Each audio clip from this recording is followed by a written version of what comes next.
So 8 years now, you've been saved. 2000. What brought you to God? What brought me to God? Like what in 2015? What in that day you became God? Were you? Excuse me. The day you became saved. Basically, what I'm trying to figure out is the day that you become saved. When do you take it to getting it all the way right? You get what I'm trying to say? Because I don't know if you become saved, because I'm saved, but I'm learning that I don't know if I'm right. That's yet, right. You know? So it's like, when do you, or how do you know what's right? I know you're saying look at everything from the Bible. perspective as a marriage. Yeah. Right? Look, all right. That's a good So way you to get look at it. married and you say, when am I supposed to get right? Surely you're going to learn about your marriage with your wife forever. That's facts. When at 80 years old, you're going to meet a new wife. Yeah. At 40 years old, you're going to meet a new wife. Okay, like in your wife, you're going to find, you're going to continue to find her Yeah.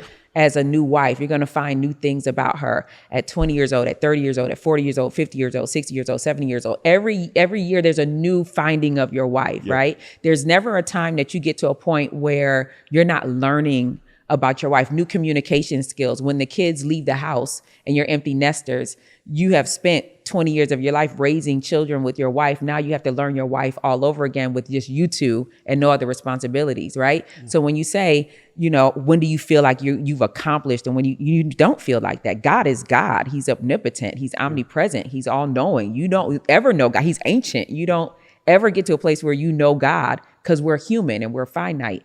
But you work towards that like you do in a marriage. And the most simplest thing about God is intimacy.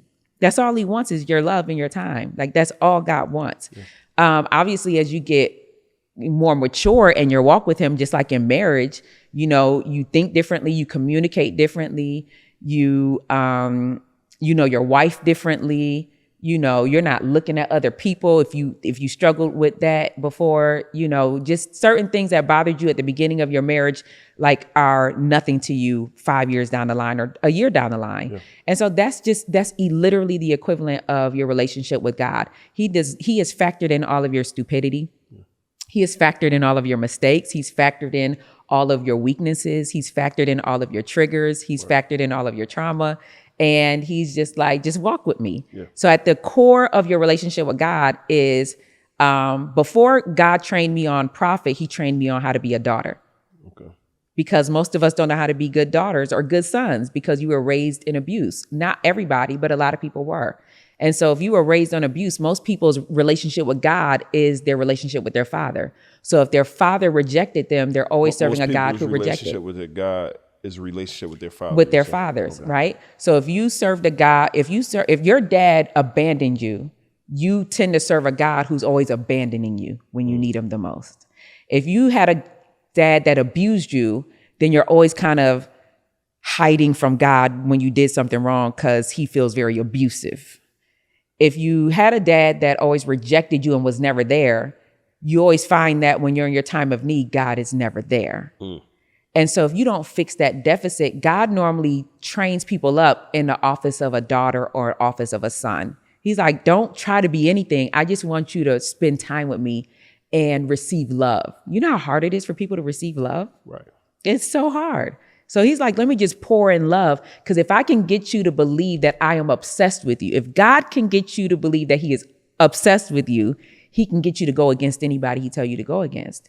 Because my leverage is that I believe God is obsessed with me.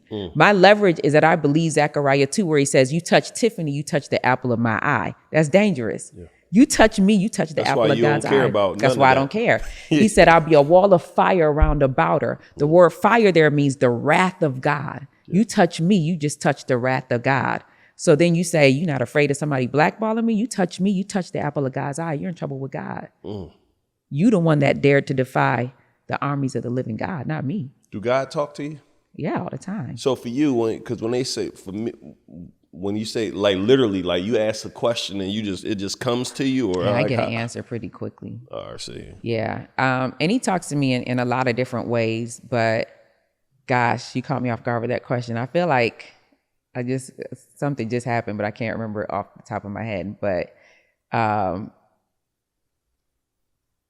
I'll give you an example. So I was getting ready to go to sleep one night, And I'll say I heard a voice, which maybe sound familiar to everybody else. I heard a voice in that moment that said, set your alarm for like 3:30 a.m. Yeah. It was so random. And I was like, I talked back and I was like, that doesn't make sense. Why would I set my alarm for 3:38 a.m.? That doesn't make sense. Right. I don't even wake up that early. Right.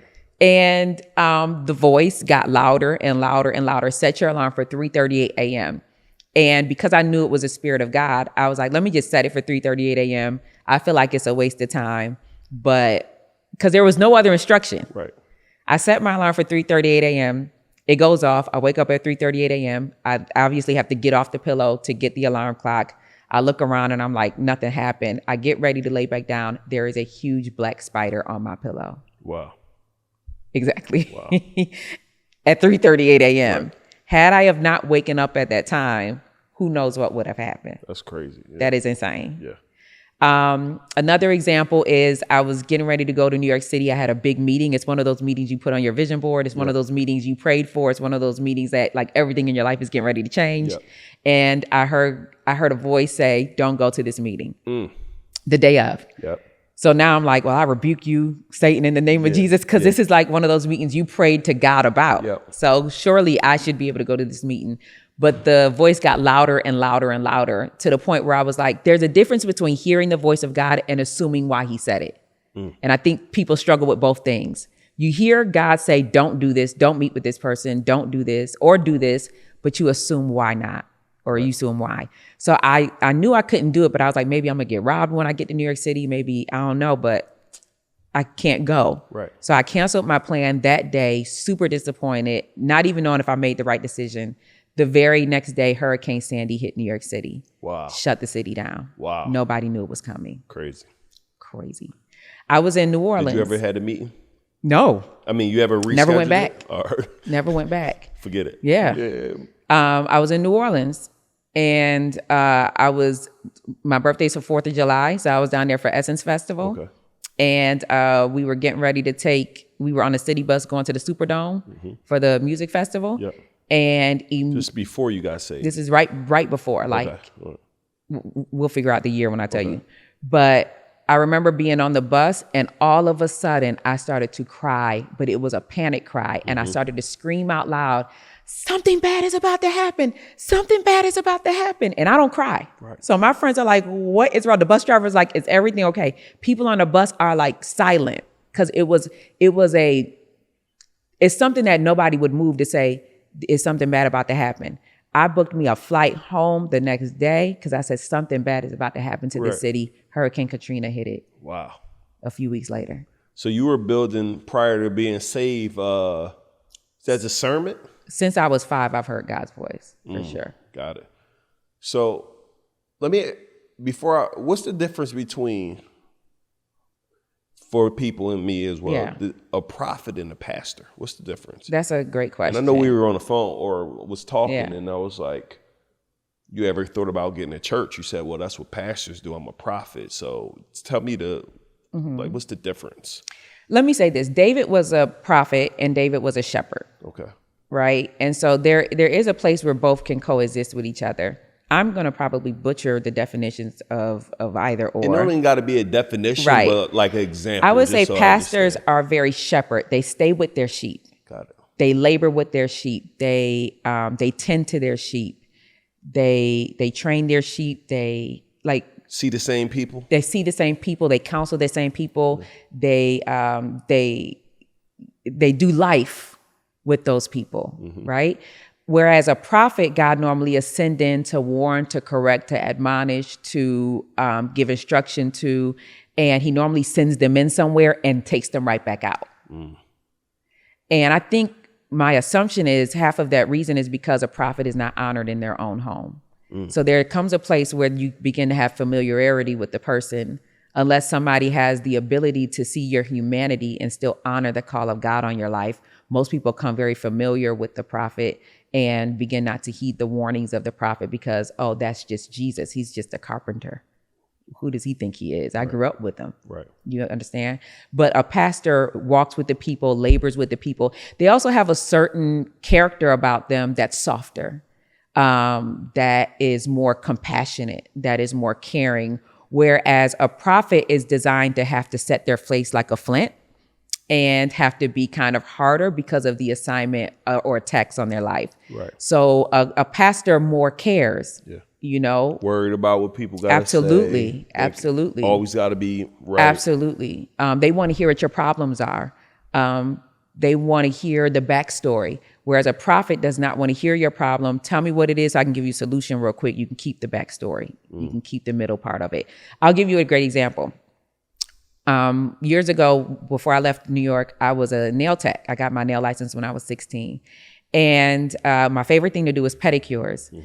And regular people want all the files filed, like you want all the callus filed off your foot, right? But I had classical dancers that came to me and they had to have callus right here, right here, right here that I could not file off or it would hurt them because of what their vocation was. Right. And that was so revelatory to what I do, because as a pastor, you might want all of your calluses filed off because you just want a smooth foot. But as a prophet, I need these certain calluses here because of my vocation, because if you say something to me, I won't feel it. That's good. Yeah. Yeah. Can y'all make mistakes? Yeah. Like, it seemed like, I see mistakes, but like our people are forgiven too, I think. Cause people have bad memories. They forgive too easy. Not too easy. That was hard to say. I believe that there's a lot of pedophiles and predators in the pulpit. When you look at the history of family, you see a lot of molestation that run rampant in family and people sweep it under the rugs. Well, they do that in the pulpit as well. And I believe that people have too big of forgiveness for pedophiles in the pulpit. Yeah. I believe that there's a way that you could call the police, get them in jail, because nobody should be touching a 3-year-old, and still forgive them while they're in jail. If you would like to go visit them, do that there. But I believe that people have very short memories. Yeah. Because I see things, just say you may cheat or something like that, but you get forgiven. Like, I think that's wild. I think that's insane. You know whose fault it is? It's the people that sit in the church. It's not the pastor's fault. He's going to do what he does. It's the people that sit in the church's fault, because you're the one that gave him the permission to do that. The Bible says that the pastor has he's in charge of your soul, right? He has to keep an account for your soul. And I don't think we put enough value on our soul, which is our mind, our will, and our emotions, that somebody that can continuously cheat on their wives can have an account for my soul. If I were in their church, I would leave. So are you ever concerned that you could do something wrong and again, you don't care about getting canceled, but just you slip up, like somebody make a mistake? No, I don't know what a mistake mean to you, but I'm just saying, yeah, I don't know what that looks like, but yeah. So I try to practice that I only speak when spoken to. So I only speak if God spoke to me about something. Other than that, I leave all opinions to myself. So we see a lot of things going on right now. You like, I don't know nothing. No, not unless I heard God speak on it. No, you spoke on the Beyonce thing. Tell me about that. Absolutely. If you actually watch that video, it's called Altered at the Altar. I watched it. Yes. So, but if somebody who didn't. Yeah, but if you actually watch what happened right before I said it, I was talking about something completely different. And if you noticed, I switched immediately and said what I said. What I said had nothing to do with the message that was 2 seconds prior. And it was like there was a switch that came up. Now, to know me is to know I don't care nothing about her concert. I don't care nothing about entertainment. I don't care nothing about what people do, believe it or not. I'm just not that kind of person that cares. Yeah. I also don't even give unsolicited advice. So unless asked, I keep my opinions to myself. Unless God tells me I have to tell the person this, I don't care. Right. I'm minding my business. I see very well. Yeah. Yeah, when I walk in a room, I see very well. Yeah. I mind my business. Unless God tells me to say something, I keep it to myself. So to know me to know is that my nature isn't to say that, because I by nature don't care what you do. Yeah. But I knew when he had me say that. Here's the crazy thing. I asked God, which I had never asked him before, can you let this cover by God go viral? Isn't that wild? Yep. And that's because we had a speaker there Reverend James Solomon. He wrote a book I think everybody should read. It's called Deliverance from Demonic Covenants and Curses. And he was there as a speaker. I was like, these prayers that he's praying are going to go back 40 years to the grave and dig up what people have been bound by. That's how powerful I knew that Covered by God was. I said, God, make this one viral. And that's how God chose to make it viral. That's crazy. It was viral too. Oh, it went all over the world. Yeah. Only that could have been God when you look at